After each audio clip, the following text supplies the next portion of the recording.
Okay, so the next problem that we're going to work out is going to relate to the Heisenberg uncertainty principle.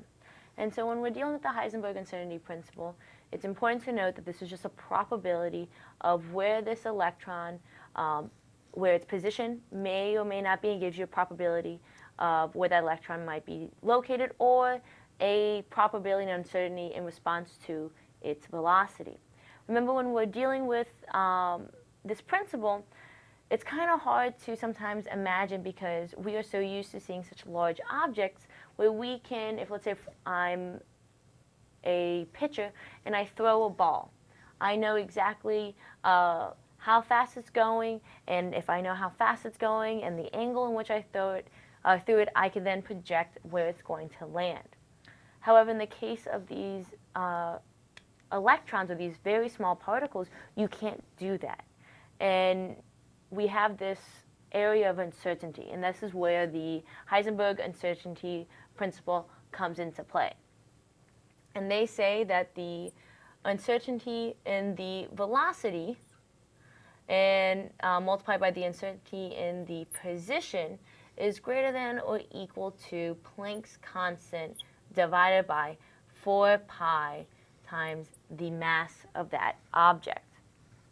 So the following question states, an electron who has a mass of 9.11 times 10 to the minus 31 kilograms in a molecule travels at 40 meters per second. What is the uncertainty in its position? Okay, so they give me my mass, they give me my velocity, and once they equip me with that, I can then solve this equation in respect to the position, and then I can solve for the uncertainty that corresponds to it. So in order to solve for position, I need to first divide each side by my velocity. Once I do that, my velocity cancels out over there.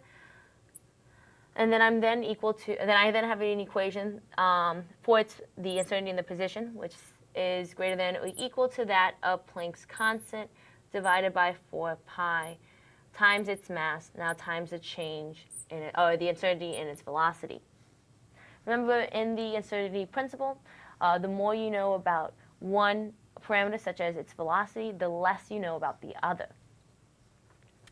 Well, once we have this, we just plug in the appropriate variables. We know that Planck's constant is 6.63 times 10 to the minus 34th joules times seconds divided by 4 pi multiplied by the mass of my electron, so 9.11 times 10 to the minus 31 kilograms, multiplied by the uncertainty in my velocity, which is 40 meters per second. I can then cancel out my seconds. And in this case, before I can move on any further, I then also have to change joules into the appropriate units. So let me do that first. Kilograms times meters squared divided by seconds squared multiplied by seconds. So my seconds cancels out, my kilograms cancels out, my meters cancels out. Oh, I forgot to cancel it over here. I'll be left with just meters at the end of this. So the change in my position, the uncertainty in my velocity is greater than or equal to 1.45 times 10 to the minus 6 meters. And so this value is just simply stating that the position can either be greater than or equal to this value, because we are very uncertain about where that electron may be residing in that orbital.